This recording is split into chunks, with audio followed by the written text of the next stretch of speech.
everyone, welcome back our standard 6th subject Hindi. बच्चों, पहले भाग में हमने देखा टीटू और चिंकी, इन दोनों के बच्चे आपस में किस बात पर झगड़ रहे थे कि पेड़ हमारा है। चिंकी के बच्चों का कहना था कि पेड़ हमारा है और टीटू के बच्चों का कहना था कि पेड़ हमारा है। तो चलो देखते हैं अब दोनों चिंकी और टीटू अपने अपने बच्चों को कैसे समझाती है। टीटू इस बात से बहुत परेशान थी और वह उन्हें बार बार समझाने लगी।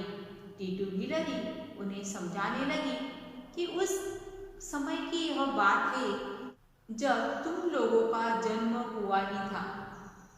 अब टीटू उन्हें पिछली बातें याद दिलाने लगी। यह बात उन दिनों की है जब तुम लोगों का जन्म हुआ ही था और चिंकी ने अंडे दिए अभी एक दिन भी नहीं हुआ था। चिंकी ने अंडे दिए थे और इन बच्चों का जन्म हुआ था। चिंकी ने अंडे दिए अभी एक दिन भी नहीं गुजरा था कि आसमान में अंधेरा छा गया। टीटू अब दोनों के बच्चों को बीती बात सुनाने लगी कि टीटू के जो बच्चे थे उनका जन्म हुआ था, वो बहुत ही छोटे छोटे बच्चे थे और चिंकी ने दिए हुए एक दिन भी नहीं गुजरा था कि इतने में आसमान में अंधेरा छा गया। तेज हवाएं चलने लगी और यह वातावरण देखकर चिंकी शोर मचाने लगी। जब जोरों की हवाएं चलती है, पता है क्या होता है? पेड़ हिलने लगते हैं, कई पेड़ गिर जाते हैं, जोरों की बारिश होती है। और इस सारी बातों से चिंकी चिड़िया वाकिफ थी और उसके अभी अभी उसने अंडे दिए थे और यह सारा वातावरण देखकर चिंकी चिड़िया डरने लगी थी और वह शोर मचाने लगी।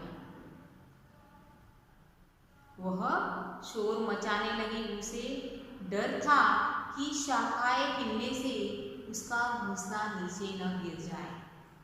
वह शोर क्यों मचाने लगी कि शाखाएं हिलने से उसका घोंसला नीचे न गिर जाए, क्योंकि अभी अभी उसने उसके अंडे उस घोंसले में दिए थे। अगर शाखाएं हिली तो घोंसला नीचे गिर जाएगा और घोंसले के साथ चिंकी के अंडे भी गिरकर टूट जाते। चिंकी के अंडे भी गिरकर फूट जाते। उसे डर था कि घोंसले में उसे जो अंडे रखे हैं वह गिरकर फूट जाएंगे। तब मैंने यानी किसने? टीटू ने और चिंकी ने मिलकर अंडों को खोखल में सुरक्षित स्थान पर रख दिया। खोखल कहाँ था? पेड़ के तने में। घोंसला कहाँ था? पेड़ की शाखाओं पर। जब जोरों की हवा चलने लगी, शाखाएं हिलने लगी, तब चिंकी डर रही थी कि घोंसले के साथ साथ अंडे भी गिरकर फूट जाएंगे और इसलिए जब उसने शोर मचाया, टीटू गिलहरी दौड़कर उसके पास गई और दोनों ने वह अंडे सुरक्षित लाकर खोखल में रख दिए। अभी कुछ देर ही हुई थी कि पानी बरसने लगा, जोरों की बारिश होने लगी। शाखाओं से तो दोनों ने अंडे सुरक्षित लाकर खोखल में रख दिए, लेकिन अब जोरों की बारिश होने लगी।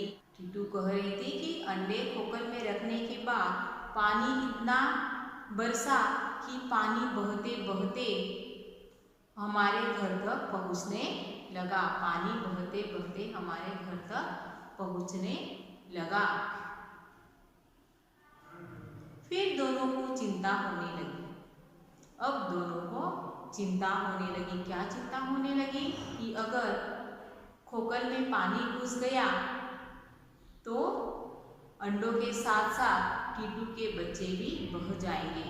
यह बारिश का पानी बहते बहते खोखल में अगर गया तो बच्चों के साथ साथ अंडों को भी बाहर ले जाएगा। यह डर दोनों को अब सताने लगा और फिर से दोनों ने मिलकर उन अंडों को और टीटू के बच्चों को भी उठाया वहां से और घोंसले में पहुंचा दिया।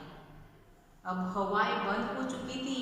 अब जोरों से पानी बरस रहा था, पानी बहुत ज्यादा बरस रहा था और पेड़ से जो पानी बह रहा था वह खोखल में जा रहा था और उन्हें डर लगने लगा कि वह पानी अगर बहुत ज्यादा खोखल में घुस गया तो बच्चों के साथ साथ चिंकी के अंडे भी यह बहाकर ले जाएगा। इसलिए दोनों ने फिर से बच्चों को और अंडों को वहां से उठाया और ऊपर फिर से घोंसले में लेकर गए। फिर दोनों ने पत्तों से घोंसले को ढक दिया। जब अंडे और बच्चे घोंसले में सुरक्षित पहुंचा दिए गए, टीटू ने और चिंकी ने क्या किया, उस घोंसले को पत्ते से ढक दिया। जैसे तैसे रात बीती।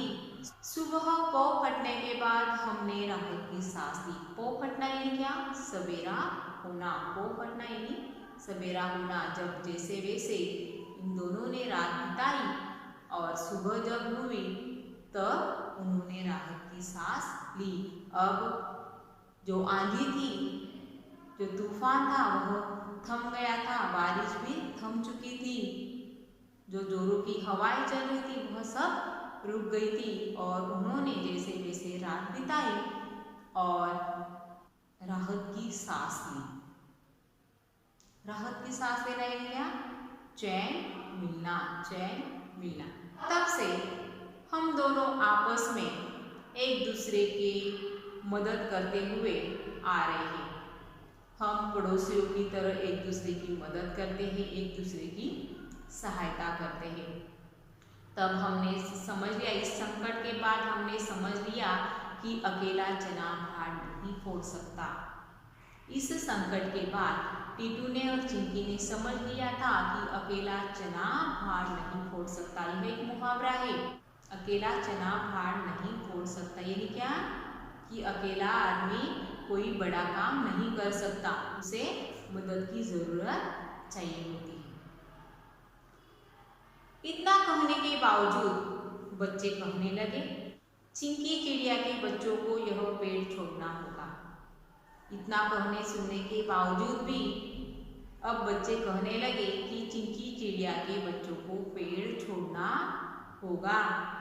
अपने बच्चों के साथ वह कहीं और चली जाए। चिंकी के बच्चे भी यही बात अपनी माँ से दोहरा रहे थे, अपनी माँ से बार बार कह रहे थे कि टीटू और टीटू के बच्चे यह पेड़ छोड़कर चले जाए। और उधर टीटू के बच्चे भी क्या कह रहे थे कि चिंकी और चिंकी के बच्चे यह पेड़ छोड़कर चले जाए। यानी वह अपनी अपनी माँ को इस बार बार दोहरा रहे थे। बच्चे, दोनों के बच्चे अपनी माँ से एक ही बात बार दोहरा रहे थे कि उन्हें यह पेड़ छोड़कर चले जाना चाहिए। दोनों की माताएं बच्चों को बार बार समझाते हुए थक गई, लेकिन बच्चे यह बात मानने के लिए तैयार ही नहीं थे। बच्चे यह बात मानने के लिए तैयार नहीं थे। वह पड़ोसी धर्म निभाने के लिए तैयार भी नहीं थे और दोनों के बच्चे अपनी अपनी जिद पर अड़े हुए थे। दोनों के बच्चे अपनी अपनी जिद पर अड़े हुए थे। क्या थी जिद उनकी? चिंकी के बच्चे कह रहे थे कि टीटू और टीटू के बच्चों ने पेड़ छोड़ना चाहिए और टीटू के बच्चों का कहना था कि चिंकी और चिंकी के बच्चों ने यह पेड़ छोड़ना चाहिए। दोनों के बच्चे अपनी अपनी जिद पर अड़े थे और बाद में अंत में टीटू ने और चिंकी ने दोनों ने ही मन में एक विचार बना लिया कि हम पेड़ छोड़ देंगे। दोनों ने ही पेड़ छोड़ने का विचार मन में बना लिया था। उधर बिल में छुपा हुआ सांप यह सारा तमाशा देख रहा था। जब टीटू के बच्चे और चिंकी के बच्चे आपस में झगड़ा कर रहे थे, टीटू के बच्चे और चिंकी के बच्चे आपस में किस बात पर झगड़ा कर रहे हैं यह सब तमाशा यह बिल में छिपा हुआ सांप देख रहा था। और हमें पता है जो दो लोग झगड़ा करते हैं उसका फायदा तीसरा व्यक्ति उठाता है। अगर वह बुरा व्यक्ति है तो वह दोनों का झगड़ा तीसरे का लाभ, ऐसा ही होता है। दोनों झगड़ा करने में व्यस्त रहते हैं और वह फायदा तीसरा व्यक्ति उठाता है। इसी प्रकार सांप ने सोच लिया इन दोनों परिवार में अब झगड़ा चल रहा है और यह एक दूसरे की मदद अब नहीं करेंगे। और यह सांप उचित मौका ढूंढ रहा था कि कब वह दोनों के बच्चों को निगल जाएगा। सांप यह सारा तमाशा देख रहा था, इन झगड़े को वह सुन रहा था और उसने सोच लिया कि आज एक उचित मौका है। यह दोनों परिवार झगड़ा कर रहे हैं तो यह आज एक दूसरे की मदद नहीं करेंगे, क्योंकि जब आपस में मनमुटाव होता है, मन दुखी होता है या फिर झगड़ा शुरू होता है तो हम एक दूसरे की सहायता करने से संकोच करते हैं और इसी का फायदा दूसरे लोग उठाते हैं। और सांप ने भी कुछ ऐसा ही सोचा कि इन दोनों परिवारों में झगड़ा चल रहा है तो यह एक उचित मौका है कि मैं इन बच्चों पर आज हाथ साफ करूं। यह उचित मौका देखकर यह जो बड़ा सा सांप है वह पेड़ के तने पर चढ़ने लगा। यह जो सांप है वह पेड़ के तने पर चढ़ने लगा। पेड़ के तने पर किसका घर था? टीटू का। टीटू वहां पर एक खोखल में रहती थी और उस पेड़ के तने पर यह सांप चढ़ने लगा, क्योंकि सांप पहले टीटू गिलहरी के बच्चों को निगलेगा और फिर बाद चिंकी के बच्चों को, क्योंकि सांप पहले टीटू के बच्चों को निगलने वाला था। चिंकी ने ऊपर से देख लिया। जब सांप पेड़ के तने पर चढ़ रहा था तभी चिंकी चिड़िया का ध्यान उस सांप की ओर गया और तभी चिंकी जोर से चिल्लाई, सावधान टीटू बहन, देखो सांप ऊपर आ रहा है। जब चिंकी का ध्यान उस तने पर चढ़ते हुए सांप के ऊपर गया तभी वह चिल्लाई कि सावधान टीटू बहन, सांप देखो ऊपर चढ़ रहा है, अपने बच्चों को बचाना, उन्हें मेरे घोंसले में छिपा दो। किसने कहा? चिंकी ने टीटू से कहा। उसने आवाज देकर कहा, सावधान टीटू बहन, देखो सांप ऊपर चढ़ रहा है, वह तुम्हारे बच्चों को निगल जाएगा, तुम तुम्हारे बच्चों को मेरे घोंसले में रख दो, मेरे घोंसले में छिपा दो। और ऐसा कहने के बाद चिंकी वहां पर चुप नहीं रही और वह पूरी जान लगाकर उस पेड़ के तने पर चोंच मारने लगी। ऐसा कहकर चिंकी वहां पर नहीं रुकी, वह जहां पर सांप ऊपर चढ़ रहा था उस तने पर वह चोंच मारने लगी। देखो छोटी सी चिड़िया और उसका धैर्य, उसकी हिम्मत, वह सांप को रोके रखने के लिए उस पेड़ के तने पर चोंच मारने लगी। जहां जहां चिंकी चोंच मार रही थी, जहां जहां चिंकी चिड़िया चोंच मार रही थी वहां वहां पेड़ के तने से गाढ़ा चिपचिपा दूध बहने लगा था। जहां जहां पर चिंकी चिड़िया चोंच मार रही थी, चोंच लगी थी, चिंकी चिड़िया की चोंच जहां जहां लगी थी वहां से क्या हो रहा था? एक गाढ़ा चिपचिपा दूध निकल रहा था। चिपचिपे गोंद के कारण सांप का पेड़ पर चढ़ना मुश्किल हो गया और इस यह जो चिपचिपा गोंद निकल रहा था, चिंकी चिड़िया के चोंच मारने से इस तने से एक चिपचिपा दूध बहने लगा था और इस चिपचिपे गोंद के कारण सांप का पेड़ पर चढ़ना मुश्किल हो रहा था, मुश्किल होने लगा था। और इधर टीटू ने अपने बच्चों को एक एक करके सभी को चिंकी के घोंसले में छिपा दिया था। एक एक करके टीटू ने अपने को कहाँ छिपा दिया था? चिंकी के घोंसले में। अब सिर्फ चिंकी पेड़ के तने पर चोंच नहीं मार रही थी, उसके साथ उसके छोटे छोटे बच्चे भी पेड़ के तने पर चोंच मार रहे थे। पेड़ के तने पर कौन कौन चोंच मार रहा था? चिंकी और चिंकी के छोटे छोटे बच्चे। चिंकी और चिंकी के छोटे छोटे बच्चे उस पेड़ के तने पर चोंच मार रहे थे। हालांकि उनकी चोंचें अभी नर्म और नरम थी। उनकी चोंच में इतनी ताकत नहीं थी कि वह उस पेड़ के तने पर चोंच मार सके। हालांकि वह बहुत ही नरम थी, फिर भी वह अपनी तरफ से पूरी कोशिश कर रहे थे कि वह तने पर चोंच मारे और वहां से चिपचिपा दूध निकले। वह जो चिपचिपा दूध निकल रहा था चिपचिपे गोंद के कारण सांप का ऊपर चढ़ना बहुत ही मुश्किल हो रहा था। सांप ऊपर नहीं चढ़ पा रहा था और थक हार कर सांप वापस अपने बिल में लौट गया।